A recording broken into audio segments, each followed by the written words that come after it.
हाजी साहब ने आखिरी उम्र में फैक्ट्री लगा ली और वो 24 घंटे फैक्ट्री में रहने लगे। वो 16 से 18 घंटे दफ्तर में काम करते थे और जब थक जाते थे तो फैक्ट्री के गेस्ट हाउस में सो जाते थे। हाजी साहब के मिजाज की ये तब्दीली सबके लिए हैरान कुन थी। वो 30 बरस तक दुनियादारी, कारोबार और रुपए पैसे से अलग थलग रहे थे। उन्होंने ये अरसा इबादत और रियाजत में गुजारा था और अल्लाह ताला ने उन्हें इस रियाजत का बड़ा खूबसूरत सिला दिया था। वो अंदर से रोशन हो गए थे। वो सुबह 8 बजे अपनी बैठक खोलते थे और रात गए तक उनके गिर्द लोगों का मजमा रहता था। लोग अपनी अपनी हाजत लेकर उनके पास आते थे। वो उनके लिए दुआ का हाथ बुलंद कर देते थे और अल्लाह ताला साइल के मसाइल हल फरमा देता था। अल्लाह ताला ने उनकी दुआओं को कबूलियत से सरफराज कर रखा था, लेकिन फिर अचानक हाजी साहब की जिंदगी ने पलटा खाया। वो एक दिन अपनी गद्दी से उठे, बैठक बंद की, अपने बेटों से सरमाया लिया और गारमेंट्स की एक दरमियाने दर्जे की फैक्ट्री लगा ली। उन्होंने इस फैक्ट्री में 500 खवातीन रखी।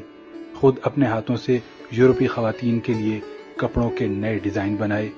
ये डिजाइन यूरोप भिजवाए, बाहर से ऑर्डर्स आए और हाजी साहब ने माल बनवाना शुरू कर दिया। यूं उनकी फैक्ट्री चल निकली और हाजी साहब दोनों हाथों से डॉलर समेटने लगे। दुनिया में इस वक्त गारमेंट्स की कमोबेश लाखों फैक्ट्रियां होंगी और इन फैक्ट्रियों के इतने ही मालिकान होंगे, लेकिन इन लाखों मालिकान में हाजी साहब जैसा कोई दूसरा किरदार नहीं होगा।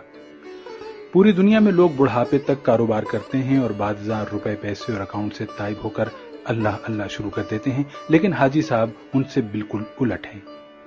उन्होंने 35 साल की उम्र में कारोबार छोड़ा, अल्लाह से लौ लगाई, लेकिन जब वो अल्लाह के करीब हो गए तो उन्होंने अचानक अपनी आबाद खानकाह छोड़ी और मकरूहात के गड़े में छलांग लगा दी। वो दुनिया के वाहिद बिजनेसमैन हैं जो फैक्ट्री से दरगाह तक गए थे और फिर दरगाह से वापस फैक्ट्री पर आ गए। हाजी साहब की कहानी एक कुत्ते से शुरू हुई थी और कुत्ते पर ही आकर खत्म हुई। ये 35 बरस पुरानी बात थी। हाजी साहब की गारमेंट्स फैक्ट्री थी। हाजी साहब सुबह सुबह फैक्ट्री चले जाते थे और रात भीगने तक काम करते थे। एक दिन वो फैक्ट्री पहुंचे तो उन्होंने देखा कि एक दरमियाने कद-काट का कुत्ता घिसट घिसट कर उनके गोदाम में दाखिल हो रहा है। हाजी साहब ने गौर किया तो पता चला कि कुत्ता शदीद जख्मी है। शायद वो किसी गाड़ी के नीचे आ गया था, जिसके बायस उसकी 3 टांगें टूट गई थी और वो सिर्फ एक टांग के जरिए अपने जिस्म घसीट कर उनके गोदाम तक पहुंचा था। हाजी साहब कुत्ते पर बड़ा रहम आया। उन्होंने सोचा वो कुत्ते को जानवरों के किसी डॉक्टर के पास ले जाते हैं, उसका इलाज कराते हैं और जब कुत्ता ठीक हो जाएगा तो वो उसे गली में छोड़ देंगे। हाजी साहब ने डॉक्टर से राब्ते के लिए फोन उठाया, लेकिन नंबर मिलाने से कबल उनके दिल में एक अनोखा ख्याल आया और हाजी साहब ने फोन वापस रख दिया। हाजी साहब ने सोचा कुत्ता शदीद जख्मी है, इसकी 3 टांगें टूट चुकी हैं, इसका जबड़ा जख्मी है और पेट पर भी चोट का निशान है, चुनाचे कुत्ता अब रोजी रोटी का बंदोबस्त नहीं कर सकता। हाजी साहब ने सोचा अब देखना यह है कि कुदरत इस कुत्ते की खुराक का बंदोबस्त कैसे करती है। हाजी साहब ने मुशाहिदे का फैसला किया और चुपचाप बैठ गए। वो कुत्ता सारा दिन गोदाम में बेहोश पड़ा रहा। शाम को जब अंधेरा फैलने लगा तो हाजी साहब ने देखा उनकी फैक्ट्री के गेट के नीचे से एक दूसरा कुत्ता अंदर दाखिल हुआ। कुत्ते के मुंह में एक लंबी सी बोटी थी।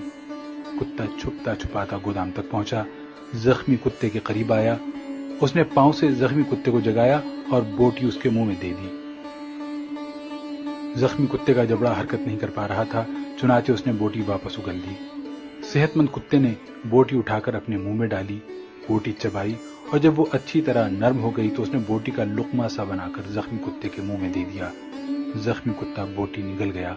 उसके बाद वो कुत्ता गोदाम से बाहर आया। उसने पानी के हौज में अपनी दुम गीली की, वापस गया और दुम जख्मी कुत्ते के मुंह में दे दी। जख्मी कुत्ते ने सेहतमंद कुत्ते की दुम चूस ली। सेहतमंद कुत्ता इस कार्रवाई के बाद इत्मीनान से वापस चला गया। हाजी साहब मुस्कुरा पड़े। उसके बाद ये खेल रोजाना होने लगा। रोज कुत्ता आता, जख्मी कुत्ते को बोटी खिलाता, पानी पिलाता और चला जाता। हाजी साहब कई दिनों तक ये खेल देखते रहे। एक दिन हाजी साहब ने अपने आप से पूछा, वो कुदरत जो इस जख्मी कुत्ते को रिज़्क फराहम कर रही है, क्या वो मुझे 2 वक्त की रोटी नहीं देगी? सवाल बहुत दिलचस्प था। हाजी साहब रात तक अपने इस سوال کا جواب تلاش کرتے رہے، یہاں تک کہ وہ توکل کی حقیقت بھانپ گئے۔ انہوں نے فیکٹری اپنے بھائی کے حوالے کی اور تارک الدنیا ہو گئے۔ وہ مہینے میں 30 دن روزے رکھتے اور صبح صادق سے اگلی صبح کاذب تک رکوع و سجود کرتے۔ وہ برسوں اللہ کے دربار میں کھڑے رہے۔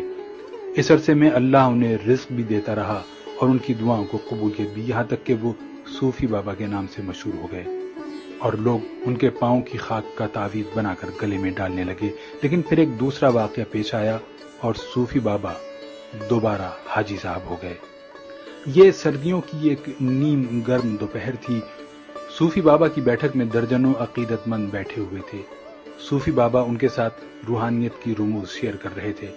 باتوں ہی باتوں میں صوفی بابا نے کتے کا قصہ چھیڑ دیا اور اس قصے کے آخر میں حاضرین کو بتایا، رزق ہمیشہ انسان کا پیچھا کرتا ہے، لیکن ہم بے وقوف انسانوں نے رزق کا پیچھا شروع کر دیا ہے۔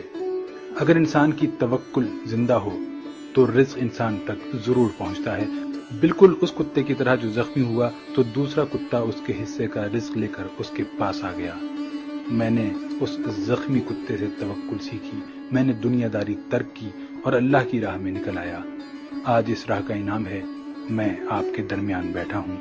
ان 30 برسوں میں کوئی ایسا دن نہیں گزرا جب اللہ تعالیٰ نے کسی نہ کسی وسیلے سے مجھے رزق نہ دیا ہو یا میں کسی رات بھوکا سویا ہوں۔